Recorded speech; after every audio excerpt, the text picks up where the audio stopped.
Hello again. In a previous video, I described the differences between healthy shame and toxic or unhealthy shame. In this video, I will use the terms toxic and unhealthy interchangeably in reference to this form of shame. I will describe how to more accurately recognize toxic shame so that you can learn to overcome shame.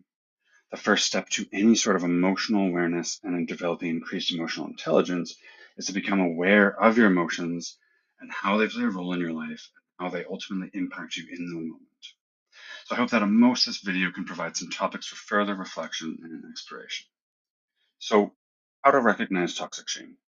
Unhealthy shame or toxic shame can manifest in various ways, and there are several cues that can help indicate its presence.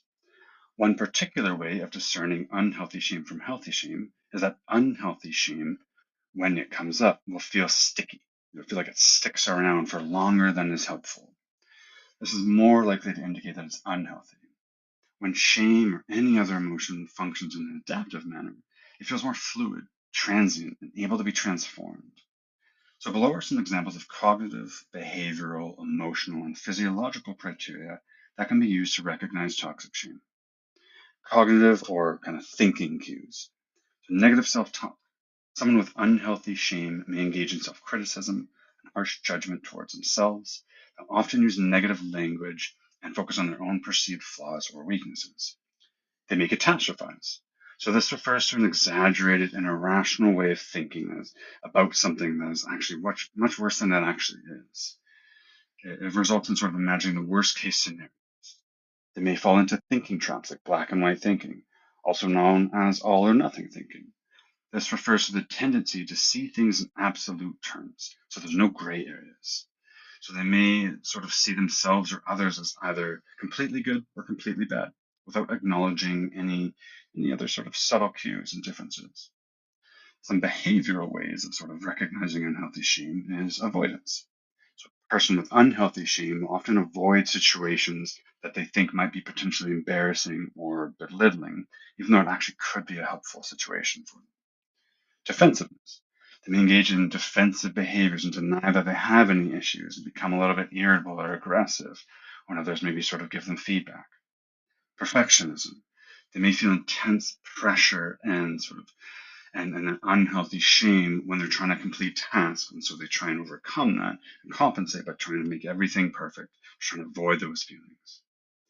They may feel intense feelings of worthlessness or inadequacy.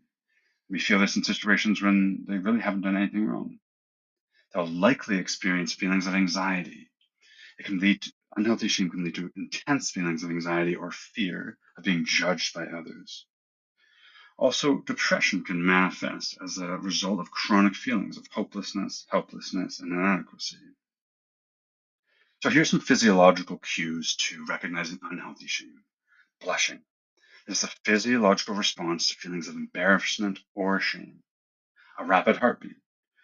This can happen with anxiety as well, but it's often sort of a response from our body saying that something important and stressful is happening, sort of up the blood flow. Muscle tension.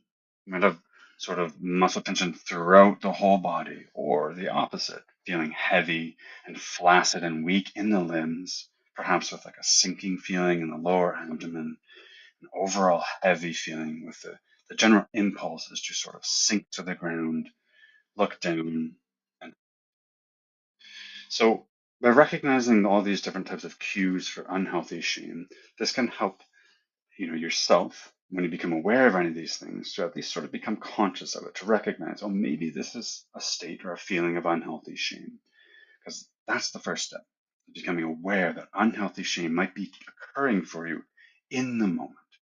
Whenever that happens, that's when we can apply different strategies to help regulate that emotion. So for instance, some of the other videos I've posted, like progressive muscle relaxation, deep belly breathing, the cold water techniques, sort of splashing cold water in your face. The idea here is to sort of shift your nervous system and physiological and biological system into a different state, right? A different way of being, to sort of counteract and oppose the feelings of unhealthy shame. Because when we get stuck in unhealthy shame, it doesn't help us or anyone around us. It can really negatively impact relationships with ourselves and with others. I'll release further videos in the future about other strategies that can help, but let me know if there's any questions, comments, or concerns with any of the above information, and I look forward to next time. Thanks.